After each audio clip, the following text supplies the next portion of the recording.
오늘은 지난 시간에 이어서 마가복음 2장 1절부터 12절까지 같이 보도록 하겠습니다. 마가복음 2장 1절에서 12절 읽어주시겠습니다. 수일 예수께서 다시 가버나움으로 들어가시니 집에 계신 소문이 들린지라 많은 사람이 모여서 문 앞에서라도 용신할 수 없게 되었는데 예수께서 저희에게 도를 말씀하시더니 사람들이 한 중풍병자를 네 사람에게 메어 가지고 예수께로 올세 무리를 인하여 예수께 데려갈 수 없으므로 그 계신 곳에 지붕을 뜯어 구멍을 내고 중풍병자 누운 상을 달아내리니 예수께서 저희의 믿음을 보시고 중풍병자에게 이르시되 소자야 내 제사함을 받았느니라 하시니 어떤 서기관들이 거기 앉아서 마음에 의논하기를 이 사람이 어찌 이렇게 말하는가 참남하도다. 오직 하나님 한 분 외에는 누가 능히 죄를 사하겠느냐. 저희가 속으로 이렇게 의논하는 줄을 예수께서 곧 중심에 아시고 이르시되 어찌하여 이것을 마음에 의논하느냐.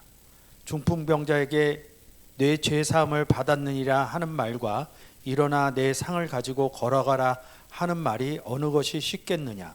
그러나 인자가 땅에서 죄를 사하는 권세가 있는 줄 너희로 알게 하려 하노라 하시고 중풍병자에게 말씀하시되 내가 내게 이르노니 일어나 내 상을 가지고 집으로 가라 하시니 그가 일어나 곧 상을 가지고 모든 사람 앞에서 나가거늘 저희가 다 놀라 영광을 하나님께 돌리며 가로되 우리가 이런 일을 도무지 보지 못하였다 하더라. 아멘. 네, 지난 시간에 이어서 마가복음 2장 1절부터 12절까지 우리가 같이 읽어보았습니다. 지난 시간 거 기억을 하시는지 모르겠어요. 지난 시간에도 중풍병자에 대해서 우리가 같이 보았는데 연약해진 자 중풍병자라는 제목을 가지고 우리가 말씀을 나눴습니다. 그래서 마태복음 4장 23절, 24절 말씀을 통해서 예수께서 이제 사역을 하시는데 각색 병을 가진 자를 고치러 다니시고 또 이제 회당에서 가르치시고 하면서 예수님의 사역이 나와요. 근데 거기서 각색병 그 단어가 이제 각색이라는 단어가 포이킬로스라는 단어에서 각가지 잡다한 여러 가지 병을 가진 병자를 고치셨다. 근데 그 각색병과 이 중풍병자를 분류시켜 놓은 그 성경 구절을 우리가 같이 보았습니다. 그러면 각색병자는 무엇이고 중풍병자는 무엇인가 보면서 이 중풍병자의 상태를 보았어요. 그래서 중풍병자가 이제 파랄리티코스, 파랄리오라는 단어를 통해서 대부분이 중풍병으로 나와 있는데 히브리서에서만 연약한의 뜻을 가지고 있어서 중풍병자가 연약한 상태에 놓여 있다라고 이제 말씀을 같이 나눴습니다. 오늘은 표지에서 보듯이 풀어주는 자 중풍병자에 대해서 같이 말씀을 나누고자 합니다. 오늘의 중풍병자는 어떤 자인가?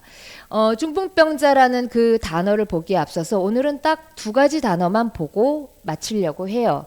그래서 제일 처음에 무엇을 보려고 하냐면 성경에서는 전반적으로 보시게 되면 그 성경의 인물들이 그 하나님의 그 역사하심 가운데 있을 때 그 어떤 역사하심 하나님의 일하심이 끝나고 나게 되면 대부분 그 성경의 인물들이 있었던 곳 그 지명을 그 하나님의 역사하심을 바탕으로 이름을 짓곤 해요.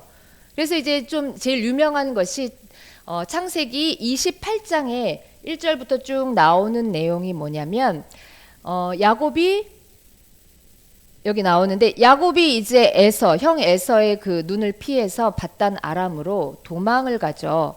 도망을 가다가 밤에 들에서 유숙을 해요. 유숙하면서 이제 돌베개를 베고 잠을 자는데 잠을 잘 때 꿈을 꿔요. 그래서 사닥다리가 야곱이 있는 곳에 하늘부터 야곱이 있는 곳을 이렇게 오르락 내리락 하는 그 꿈을 꾸면서 하나님이 바로 여기 계시는구나 하면서 야곱이 뭐라고 고백을 하냐면 이는 하나님의 전이요 하늘의 문이로다 19절에서 고백을 합니다. 그러면서 그 성의 본 이름이 루스지만 야곱은 하나님의 집이라는 뜻으로 베델이라고 이름을 짓게 됩니다. 그래서 이제 베델이라는 거 우리가 하나님의 집 그렇게 알고 있죠. 예, 그렇게 이름을 지어요. 하나님이 이곳에 내가 형을 피해서 도망가지만 하나님은 항상 나하고 내가 계신 곳에 함께 계신다. 그리고 하나님이 약속을 하시죠. 네가 이 땅으로 돌아오기까지 내가 너와 함께 있을 것이다. 약속을 하면서 베델이 본인과 함께 하신 하나님을 다시금 깨닫고 바단 아람으로 가게 됩니다.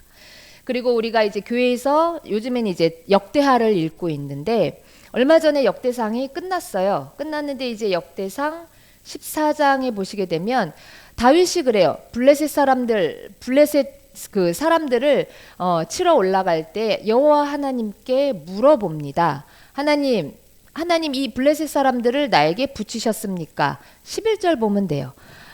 붙이셨습니까?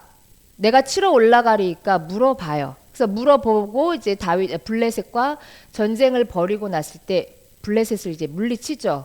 11절 보면 여기서 이제 다윗이 고백을 해요.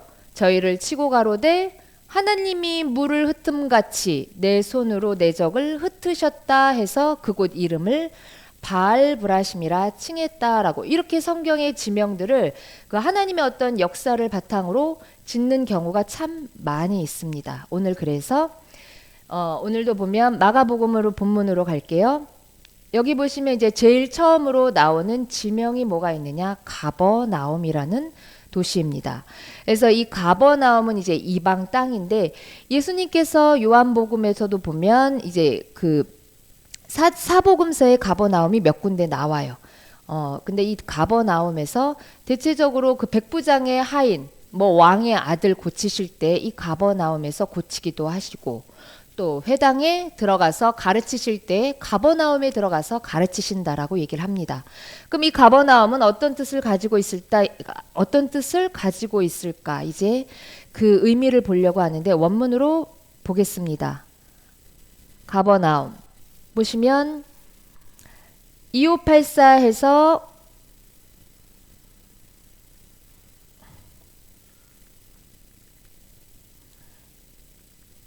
여기 보시면 2584 카펠나움이라고 나옵니다. 그래서 기원은 히브리어 하는데 가버나움 팔레스틴의 도시라고 되어 있습니다.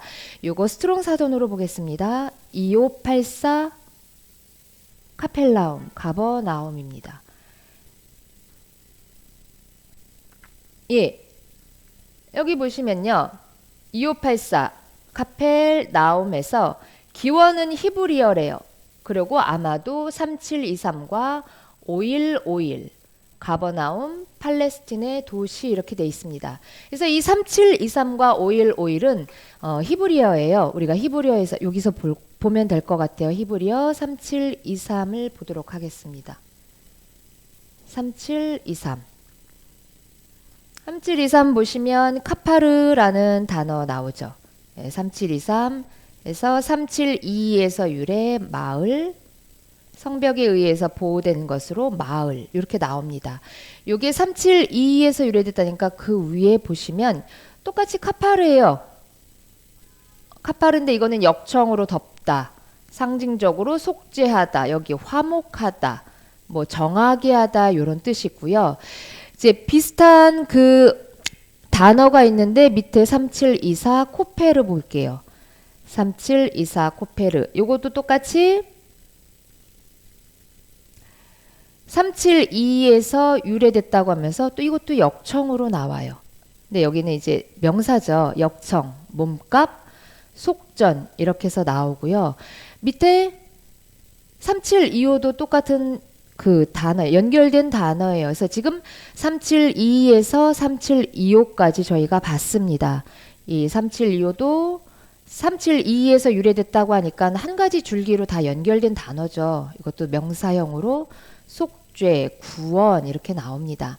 그러면 우리가 바이블렉스 가셔서 요 단어들이 나온 구절들 잠깐 살펴보고 넘어가도록 할게요. 3723 23이었습니다. 3723. 예, 카파르에서 오늘 가버나움이 그 가버나움의 근거가 되는 단어였던 카파르. 그래서 여기 보면 두 구절 나와 있는데 촌, 동네 이렇게 나오죠. 3722에서 아까 유래됐다고 했어요. 3722 봅니다. 여기 보시면 창세기 6장이 제일 먼저 나오는데 방주 짓는 얘기가 나와요.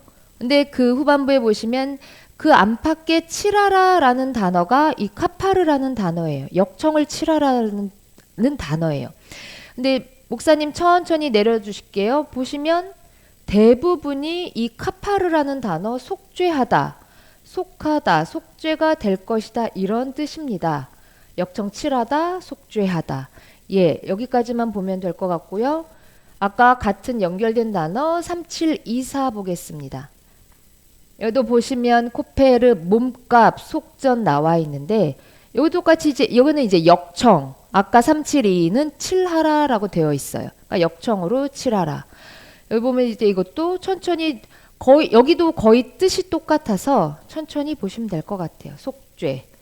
이게 욥기 36장 18절 한번 읽어주세요.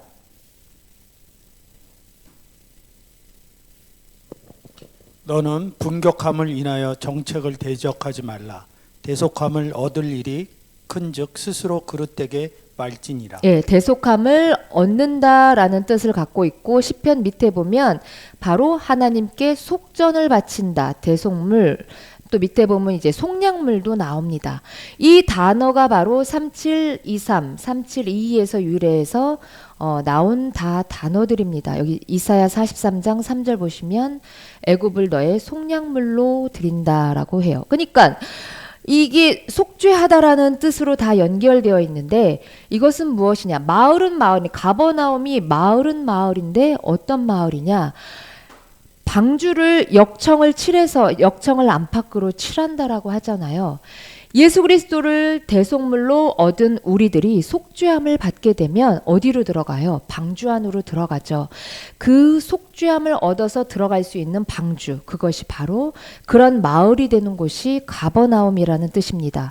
이거하고 이제 연결되었던 거 아까 5.1 볼게요. 여기서 바로 볼게요. 5.1 보시면 이제 5.1 보시면 나훔이라는 나훔 선지자를 얘기를 합니다. 그래서 이제 나훔의 묵시의 글이라 했는데 요거 조금 탭을 내려주셨고 설명을 보도록 하겠습니다. 아니 위에요. 네. 조금만 내려주시면 돼요. 여기 보시면 나훔은 나함 5.162에서 유래했으며 위로를 의미한다 합니다. 그래서 5.162로 바로 가서 보겠습니다. 후회하다, 위로하다 이런 뜻이에요. 후회하다, 위로하다. 해서 제일 처음 나온 게 창세기 5장 29절 이제 노아라는 그게 나오는데 노아의 이름 뜻이 안위하다라는 뜻이래요. 그렇게 나와 있고 이 5.16이라는 나함이란 단어 사사기 2장 18절 가겠습니다. 이제 위로하다, 뭐 한탄하다 이런 뜻인데요. 사사기요. 사사기 2장 18절.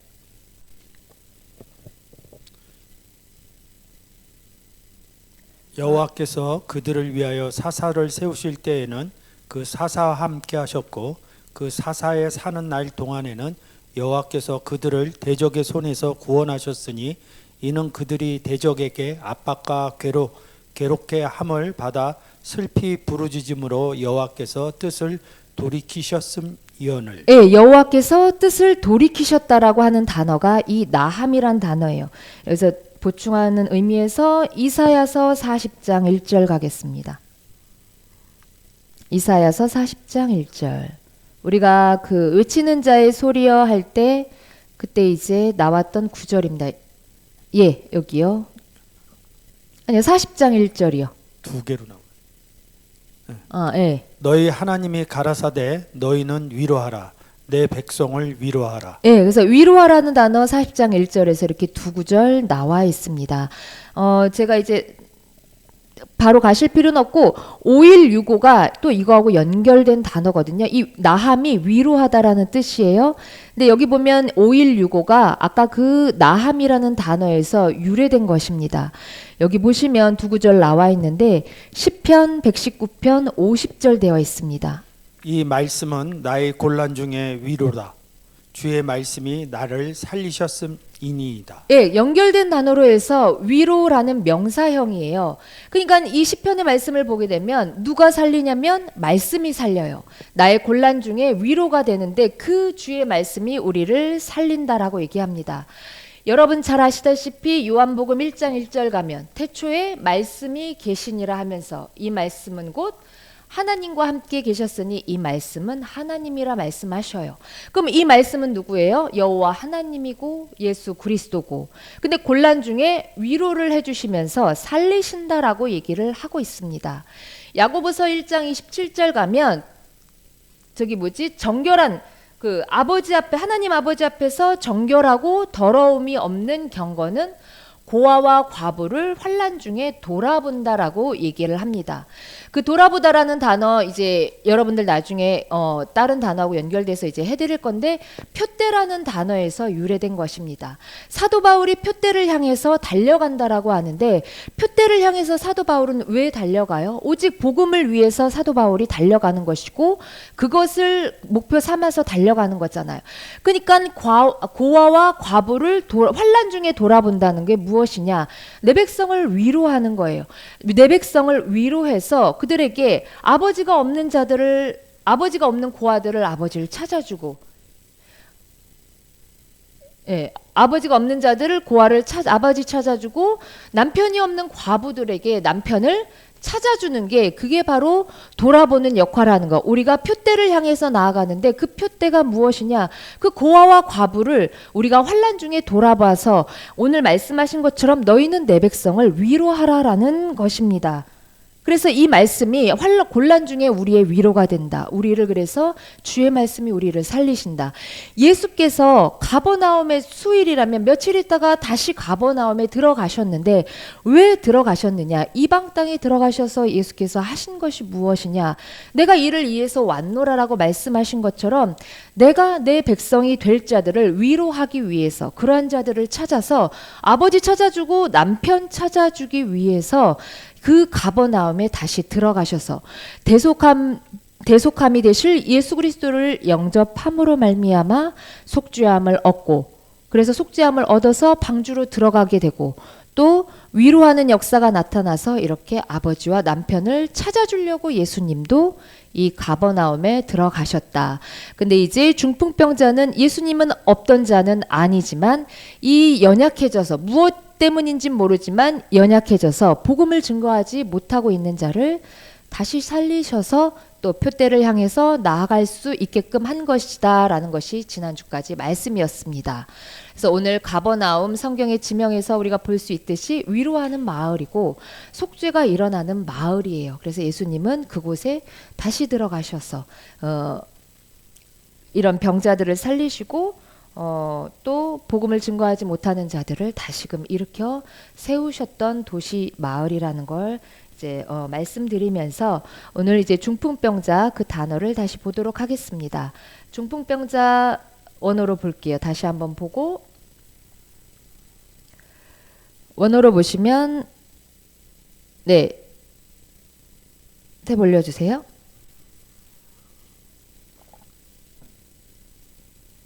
3885 파랄리티코스 나오죠. 그래서 3886의 파생어에서 유래한다라고 되어 있습니다. 우리 바이블렉스 가셔서 3886 다시 보도록 하겠습니다.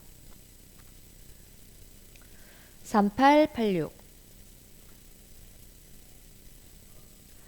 예, 보시면 파랄리오 3886에서 한편에서부터 풀어지다라고 합니다. 그래서 중풍병자 대부분이 이렇게 쓰여 있는데 이 히브리서에서만 연약한 이란 뜻이 쓰여 있다.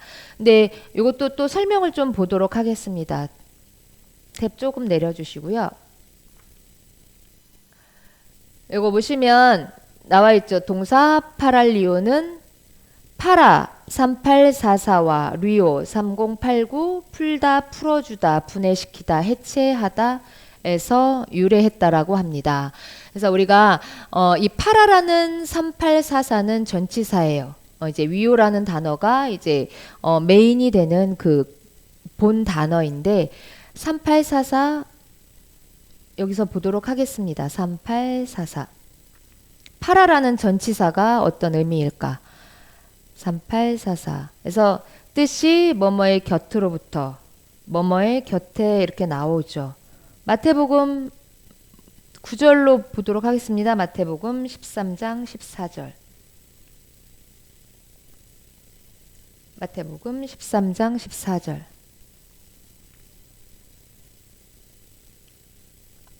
13장 4절이요. 예, 여기서 보면 덜어는 길가에 떨어졌다라고 합니다. 그러니까 길가가 어디냐? 길 옆에 떨어졌다 하면서 길 옆에 그 단어가 파라라는 단어. 그러니까 길 옆에 떨어져서 새들이 와서 먹어버렸고, 이제 마가복음에서 보면 마귀가 와서 먹어버렸다고 하니까 이 옆에라는 단어는 하나님 옆에, 예수 그리스도 옆에 있는 단어는 아니겠죠. 그래서 그때 쓸 때 어떤 뭐의 옆에 할 때 이 파라라는 단어를 씁니다. 그리고 마가복음 7장 35절 보겠습니다.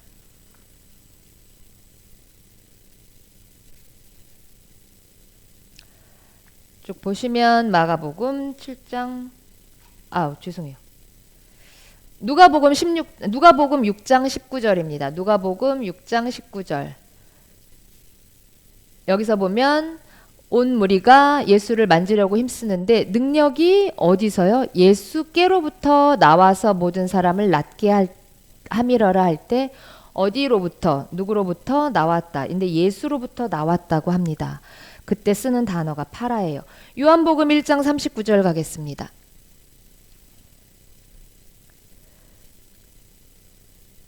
(39절) 보시면 여기는 저희가 가서 계신 데를 보고 그날에 함께 거했다고 할 때 이 파라라는 단어, 누구와 함께 라는 단어를 쓰고요. 이 함께라는 단어 요한복음 14장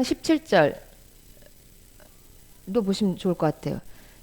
저는 진리의 영이라면서 저가 너희와 함께 거하심이요 할 때 이 함께라는 단어를 써요. 그러니까 이 파라라는 전치사가 아까 길가에 떨어졌다는 거는 이제 반대편의 얘기를 하는 거죠. 예수님과 상관없이 길 옆에 떨어졌다.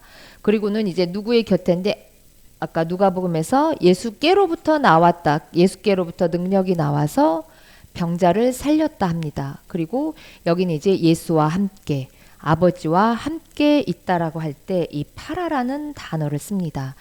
이 파라라는 단어를 제일 잘 우리가 알 수 있는 것이 여러분들 잘 아시다시피 보혜사, 대언자, 중보자 할 때 파라클레토스라는 단어를 써요.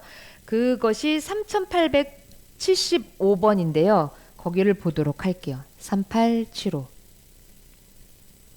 그래서 3875 파라클레토스에서 보혜사, 대언자 나오는데 이것도 설명을 볼게요.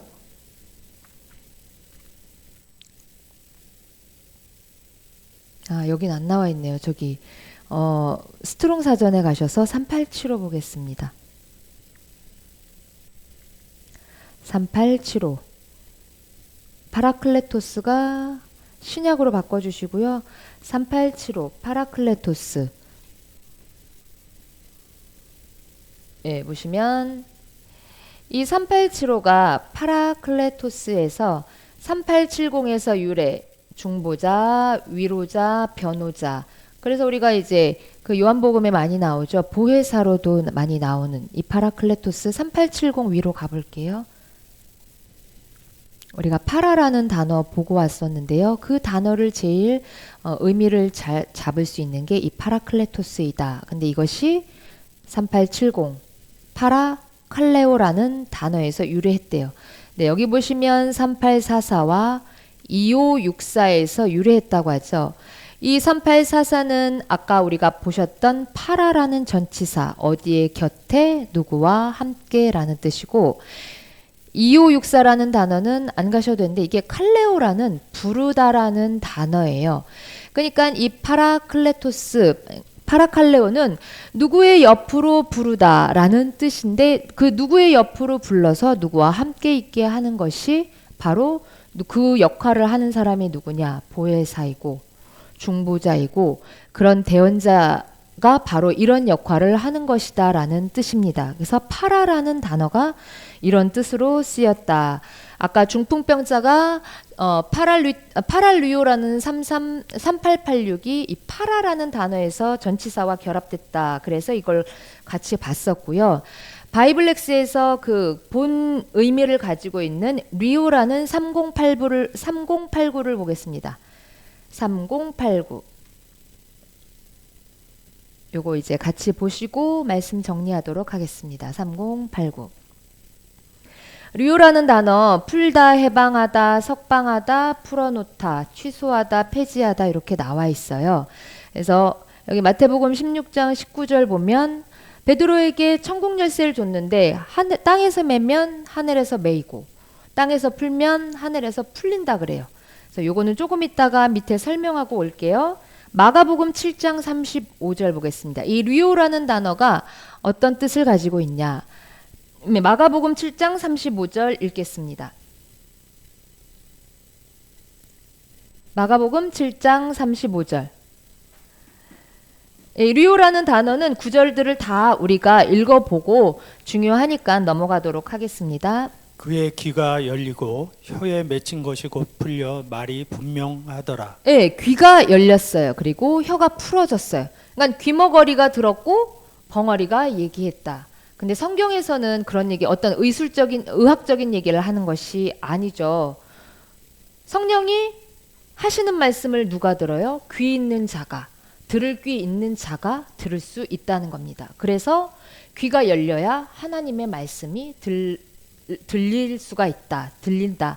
또 혀에 맺힌 것이 풀어지면 그냥 일반적인 말을 할 수 있어서 고치는 것이 아니고 우리가 복음을 말하지 못할 때 벙어리고 그것을 말을 할 수 있을 때 이 혀가 풀어졌다라고 얘기를 합니다.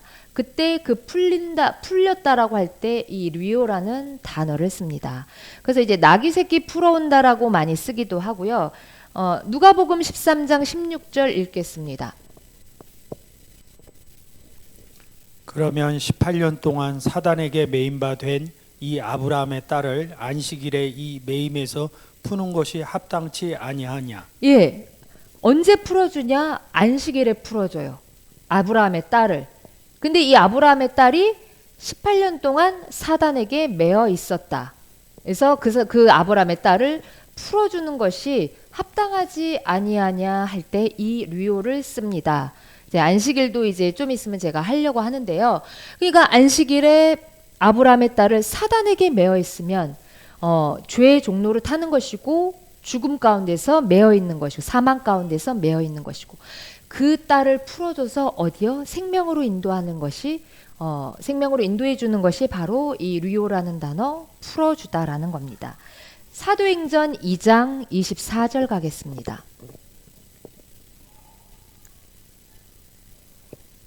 하나님께서 사망의 고통을 풀어 살리셨으니 이는 그가 사망에 매여 있을 수 없음이라. 예, 여기도 마찬가지고요. 하나님께서 사망의 고통을 풀어서 살려주셨다. 아까 사단에게 매인받았다. 사망의 고통 가운데 있었다. 이게 똑같은 거죠. 그래서 그 고통 가운데서 풀어줘야 살릴 수가 있고 생명 가운데로 갈 수가 있는 겁니다. 그때 쓰는 단어가 바로 이 류오라는 단어이다. 계시록 1장 15절 가겠습니다. 그러면 더 자세하게 나와 있어요. 계시록 1장 15절.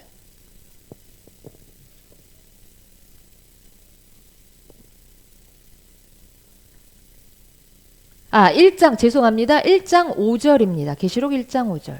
또 충성된 증인으로 죽은 자들 가운데서 먼저 나시고 땅의 임금들의 머리가 되신 예수 그리스도로 말미암아 은혜와 평강이 너희에게 있기를 원하노라.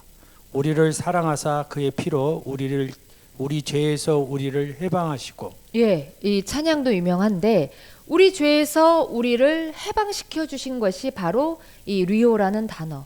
풀어줬어요. 아브라함의 딸을 풀어줬어요. 사단에게 매인받고 사망의 고통 가운데 있는 우리들을 하나님께서 이렇게 풀어주셔서 죄 가운데서 해방해서 죄에서 자유함을 얻고 생명의 성령의 법이 우리를 자유케 하셨다고 하죠. 그렇게 우리를 해방하여 주셨다. 그리고 이제 이렇게 해방시켜 주려면 풀어주려면 어떻게 해야 되냐. 바로 밑에 5장 2절 읽어보겠습니다. 계시록 5장 2절. 또 봄에 힘있는 천사가 큰 음성으로 외치기를 누가 책을 펴며 그 인을 떼기에 합당하냐 하니. 예. 책을 펴고 인을 떼라 하니까 어떤 서류 봉투 떼는 걸로 여러분들 생각하시는데, 책은 성경에서 말하는 책은 생명책이겠죠. 그것이 열리려면, 그 인을 떼려면 우리의 입이 열어져야 된다. 그래서 그 복음이 증거될 때 죄에 매여 있던 자, 사망에 매여 있던 자, 사단에게 매여 있던 자들을 하나님께서 풀어 주실 수 있고 해방시켜 줄 수 있는 것이다라는 것이 바로 이 류오라는 단어입니다. 그래서 오늘 말씀을 마치려고 하는데요. 그러니까 중풍병자는 어떤 자입니까? 중풍병자는 이 단어들을 보시게 되면 3844 파라라는 단어, 3089 이 류오라는 단어가 합쳐져서 중풍병자의 의미를 가지고 있어요.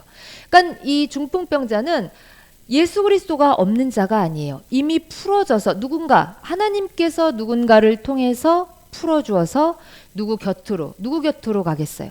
하나님, 예수 그리스도의 곁으로 가는 것이겠죠. 그렇게 간 자가 바로 중풍병자예요.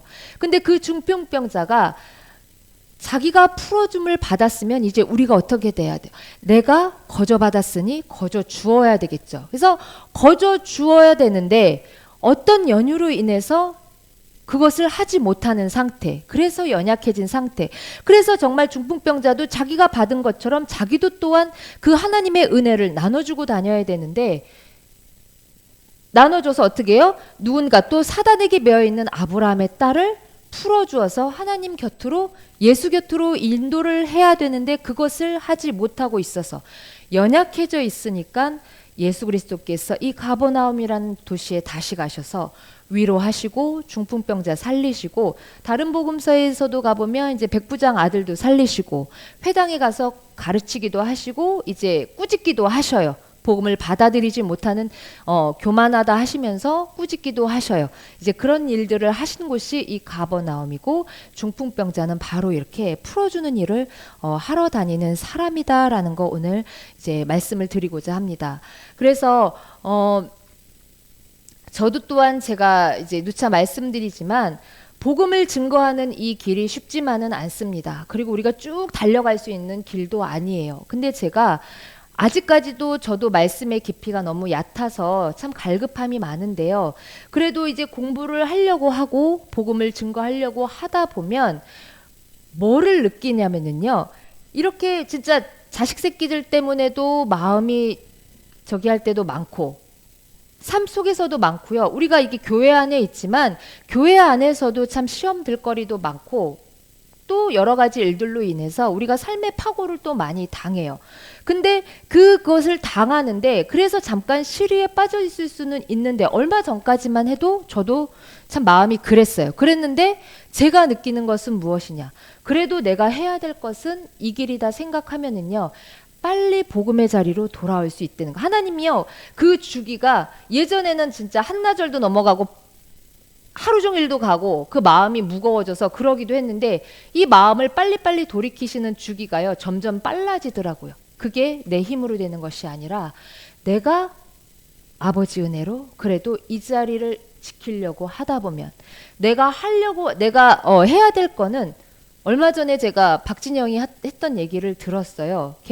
그 사람이 뭐라고 얘기를 하냐면 해야 될 것이 무엇인가 정확히 목표가 정해져 있는 사람은 삶이 참 단순하다라고 해요. 매일 아침 일어나서 똑같은 일을 해도 자기는 해야 될 게 분명하기 때문에 삶이 단순하게 돌아가는 것 같지만 그 속에서 행복과 여유를 찾을 수 있다라고, 그것들로 넘쳐난다라고 얘기를 하면서 그래도 삶은 단순해서 그냥 아무 생각이 없대요. 그냥 일어나면 내가 오늘도 해야 될 것이 무엇인가 그냥 그것이 또렷하기 때문에 또 하고 어떻게 보면 다람쥐 쳇바퀴 돌듯이 돌아가는 것 같지만 그래도 그 속에서 행복과 여유는 넘친다라고 얘기를 해요. 제가 그걸 통해서도 많이 또 은혜도 받기도 했는데 이 복음의 자리를 내가 지키려고 하다 보면 어떠한 일들이 와서 잠깐 우리가 시리에 빠져 있을 수는 있지만 하나님께서 이 돌이키시는 그 속도가 나날이 빨라져 가는 거. 순식간에 돌아오기도 하더라고요. 그래서 여러분들 이 땅에 오신 이유 제가 계속해서 말씀드리지만 예수님이 고백하신 것처럼 저도 이 땅에 무엇을 하러 왔는지를 생각하고 있으면 여러분들이 그 삶 속에서 일어나는 모든 것들을 능히 넘어갈 수 있다라고 생각이 듭니다. 그게 하나님 은혜 가운데 이루어지는 것이다 말씀드리면서 중풍병자는 잠깐 연약해져 있었어요. 그러나 예수님이 다시 살리시고 다시 풀어주러 다니는 자로 만드셨습니다. 그래서 하나님의 은혜가 또한 여러분들 삶 가운데 그렇게 날마다 있기를 원하고요. 다음 주에는 이제 중풍병자였던 애니아가 8년 동안 누워 있었어요. 상위에 누워 있었는데 그 8이라는 단어를 통해서 또 하나님은 무슨 복음의 의미를 담아 두셨는지 우리가 보려고 합니다. 그래서 다음 주에 우리가 금요 기도회에 또 만나실 때까지 하나님 은혜 가운데 한 주 동안 사셨으면 사시기를 기도하겠습니다. 마치겠습니다.